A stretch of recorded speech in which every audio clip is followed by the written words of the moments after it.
it was a task for George Costanza. Short of George Costanza, impossible. So let's talk top players in this region. What player are you most excited to see play? Vujacic. I'll start out this By the one way, if you not- guys want to think about it a little more. I actually have, this is where my big Cinderella Sweet 16 pick is coming in. As we know, I have Richmond beating Vanderbilt, but I do not have Richmond advancing to the Sweet 16. And it's not even because I have them losing to Louisville. I have them losing to Morehead State. Oh my goodness. Morehead State has a guy who I'm putting up here, the rebounder. Kenneth Fareed. He's not just a rebounder, he's a rebounder and a scorer. He has double-doubles in, I think, all but 3 of his games this year, and one of those is because he didn't get enough rebounds. The other 2 are because he didn't get enough points.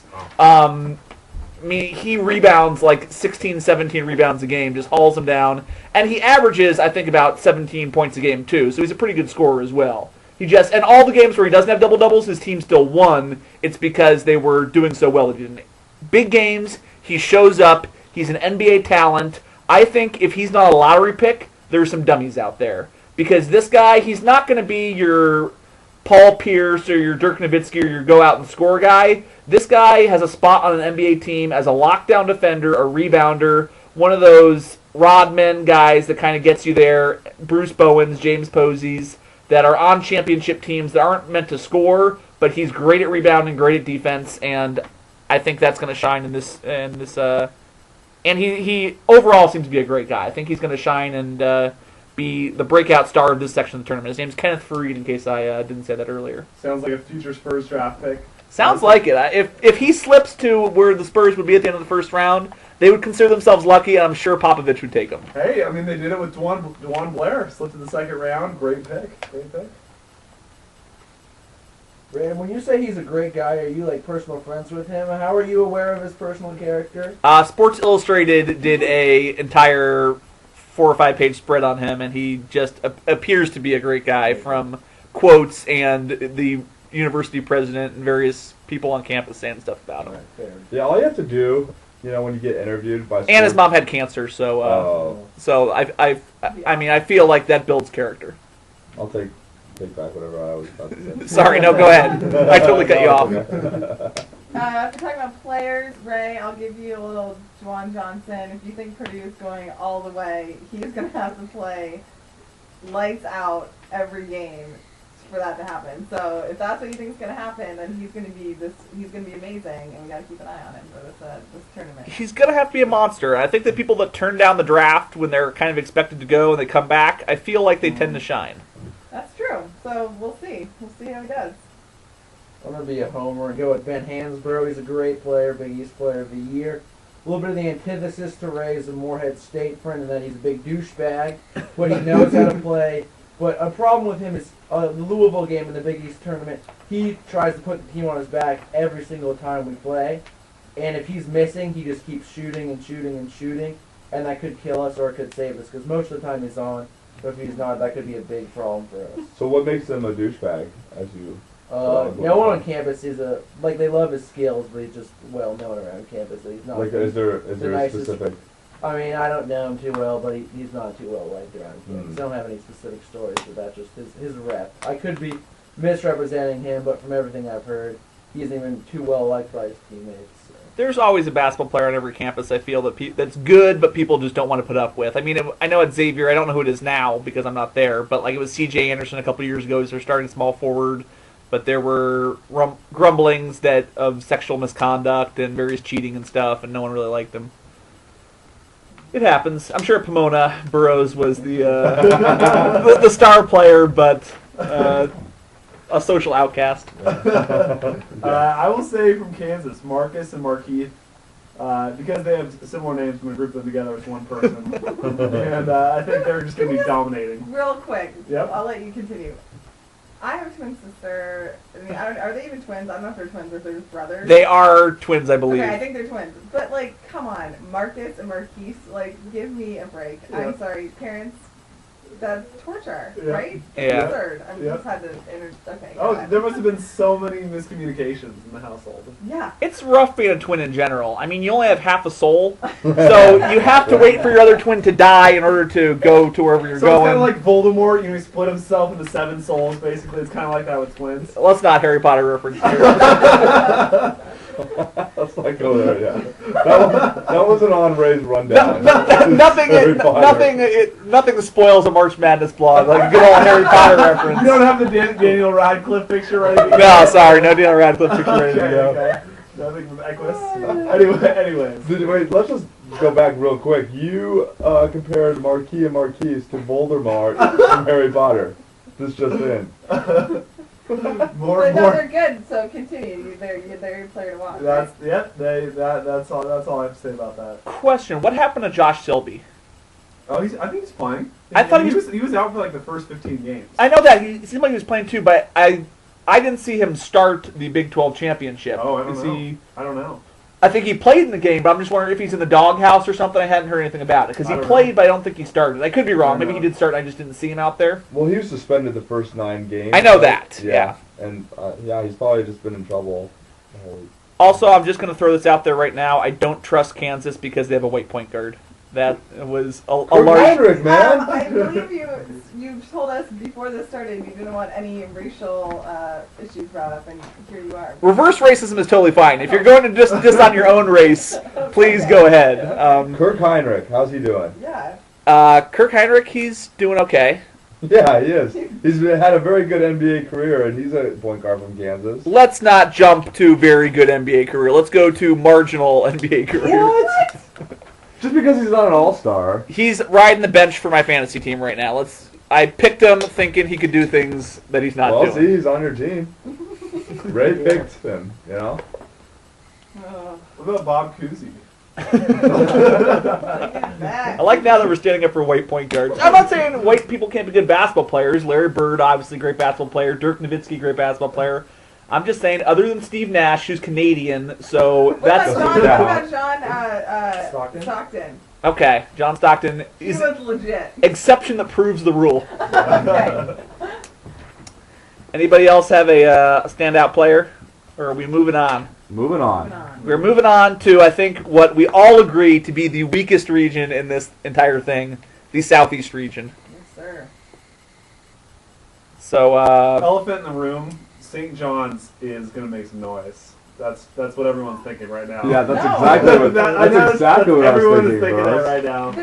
The guy busted his ACL. They're not going anywhere. But they They have made Steve some- Lavin. That could be true, and I actually didn't know that. But before I picked them, going to my Elite Eight. What's But the guy's name? His ACL? He's like they're one of their best players. yeah, I don't remember his name. It just happened, but mark my words, that's gonna hurt them. No, but you bring up a good point, Burris. You said earlier when you were talking about teams that are beat really good teams but lose to really bad teams. hmm You say that those, like a St. John's, the perfect example. yeah, of they that. got high potential. They lose to Seton Hall one week Mhm. and then beat Connecticut and Duke the next. I mean, what do you think about that? Like, if Yeah. they show up to big games, do you think that's a pretty good thing, or do they just every once in a while are they? Yeah, I mean, I like them in my brackets. It's like the old Lavin teams on UCLA where they'd have some big wins in the regular season. They'd put up a stinker against Washington State and against School for the Blind, but then they'd make a run in the NCAA tournament. School for the blind. It's the 5 seed in the Southeastern Division. What? I would just like to say this about St. John's. Obviously, I'm a big fan of the Atlantic 10. I think that it's a way underrated conference with a lot of good I don't teams. Xavier, Temple, Rhode Island, UMass, Richmond, Dayton, a ton of great teams. The two very bottom teams in that league usually are Fordham and St. Bonaventure. And I don't know the last time an A10 team lost to both of those teams. St. John's got beat by both of them. They got beat by Fordham, Yep. who up until the last game of the season had 0 wins in the A10. Yep. They're rocking a 0-16 record in the A10, and St. John's lost to them, I believe, at home. Though I might need to St. check John's that is in the out. Big East. Is that correct? Yes. Yes. Well, to be fair, that's at the beginning of the season. If you want to look at the biggest, is in Villanova was supposed to be a great team, and they tanked. St. John's, I think they just thought they sucked. Everyone told them they sucked, so they did suck at the beginning of the year. Then as they get into the year, they start beating teams. They smash Duke. Anyone who smashes Duke is a good team. I do understand they lost one of their best players, but I do have them in the Elite Eight. So I feel this is really weak. But they can beat anyone. They can lose anyone, but they're a good team. They have a lot of seniors on their team. They're experienced. They could definitely make a tournament run. Oh, they definitely have great potential and done a lot of great things. But I think I now need to go back and apologize to USC when I said they were the most hot and cold team. St. John's is the most hot and cold team. Yeah, I would say so too. Oh, yeah. Could I just, on a not really related note, Duke, they play like half their games at Madison Square Garden. Okay. I just thought about that with St. John's. Yep, they play They really do. Why do they play so many games at Madison? They play the They want to get some Coaches versus Cancer and earlier, and then they play this, and then they want to get some national exposure, and MSG is the place to do it. It's the biggest stage in Yes, basketball. Let's go back step for a second and go around and say who do we have coming out of the Southeast region. Let's start with you, Mark. I mean that's a good. I think Florida. I like Florida. I mean Pittsburgh. A 5-loss team is the 1 seed. I mean that's kind of weird, but I think Florida has potential. Although they didn't win the SEC tournament yesterday, or I think was that today, but I think they have the potential to go out and go to the Final Four. All right. Now, when you say a 5-loss seed is a 1 seed, a 5-loss team is a 1 seed, Yeah. you do realize that Florida has more losses. I know. all the 2 losses except for San Diego State have more losses. If you're one team with less losses, you're going down to Utah State or Belmont. Yeah, but I mean, come on. Pittsburgh has 5 losses and they're number 1 seed. Who would you replace them with? This is just my question. I Then don't that's basically what I was Maybe saying. San Diego State would be a possibility. No. San Diego State. That if you're saying no to that, then you I have a don't problem. Is what I'm saying. But I see what you're saying, Mark. I mean, it's a weaker 1 seed than Ohio State, where they had 2 solid losses. Yeah. To be fair to Pittsburgh, they play in the Big East, the best conference. If you're Ohio State, the That's Big true. Ten has a couple of good teams. That's true. Kansas, the Big 12 has one other good team. The ACC has no good teams. Like I mean, they're playing the most difficult. So that's where they have like the most losses of any team. They're playing the toughest conference schedule. That's true. Who do you have coming out? I have Pitt out of the Southeast. Ashton Gibbs, great player. They got some good players. I was just unimpressed because I saw them. We played them in the second round last year and beat them. So I'm going Florida. I wavered on the pick between Pitt and Florida, and I wrote Pitt initially and then scratched it out. But I like Florida. I liked watching Florida today. I thought they didn't win, but I thought they played well. And I'm not really that impressed with Pitt. And I think McGee is his name. Their big man. He can't play. I mean, you pick and roll them, and he cannot play defense. And that's how with the games they've lost, it's like good guard play, coming off pick and rolls, and making him play defense out on the perimeter, and they just tear him up. So, yeah. The point about McGee, if anyone saw that Connecticut Pitt game, the final shot, Kemba Walker pulled this juke on him, and he literally fell over backwards. So Yeah. I don't know. He might not be playing more of shame, but he's a really big force. But I agree 100% with the point you made. I think he's got one of those Mexican wrestling masks on, though, so no one could recognize him. But I've got Pitt. I honestly don't know too much about him. I just know that they did really well in the Big East, and the Big East just stacked this year. I mean, did they have 10 or 11 teams make it to the dance? Pretty impressive. I'm just not too thrilled about any of the other teams here. Although I think K-State, that they could be hot or cold. They got a solid coach and some good players, so they might make He's it got tough. some slick hair. Oh yeah.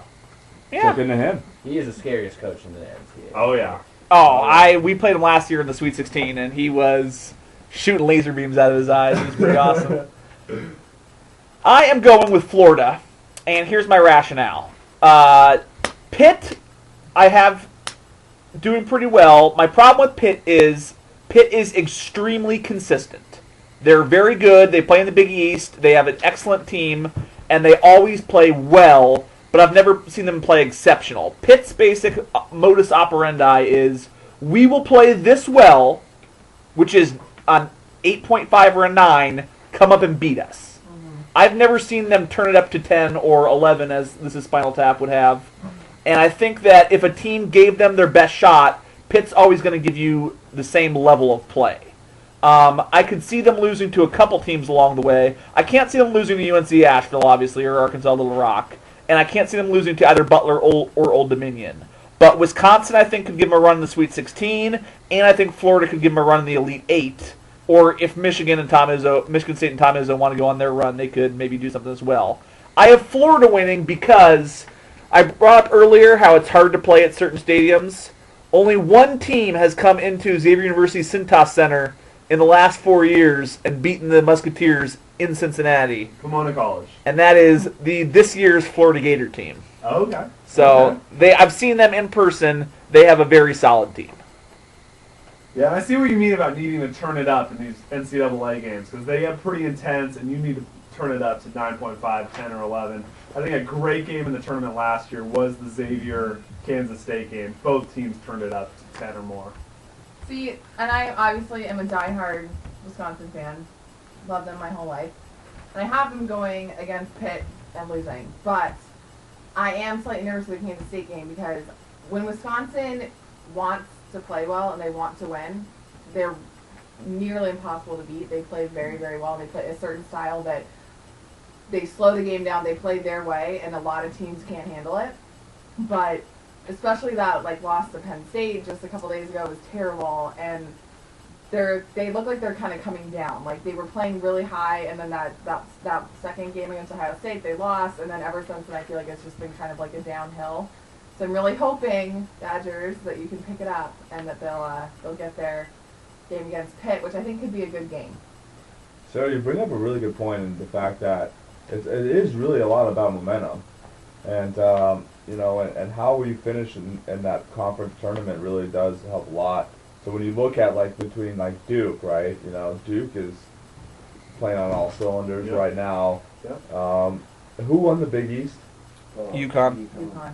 You gotta look out for them. They're playing. I mean, Yeah. 5 games, 5 days, and they won all of them, and it was amazing. So. And what I think it isn't really fair, also, is I like this new format, obviously, because USC now is in the tournament. Yep. But that extra game, I Yep. think that helps a lot. You see that all the time in even NFL playoffs. The wild card team often goes far because of the momentum. Because now they're used to the pressure and the high energy. Yeah, sometimes being off for a week that can kill teams. It's a game that definitely does get you into the mood and get you running, and I'd agree with you if the play-in teams that we've had for the past couple of years hadn't gone in and gotten stomped hard by number one. Okay. Better teams still are gonna win. Of course. But with 11s and 12s having kind of a warm-up game beforehand, I do agree with you that that'll help them a little bit. I Isn't think. that funny though that a 16 team has never beaten a first? It was Ever. close a few years ago, right? Wasn't there an Ivy? You would or think at least something? once. Yeah, you think it would happen once. There's about 5 times, I think it's only been 5 or 6 times in which they've come within single digits. Wow. And there was one time when they were only 1 point off. But it'll happen eventually, I think, but it'll be somewhere in the next 25 years. Maybe closer to the end of that spectrum than the beginning When of the it. Halley's Comet comes by again.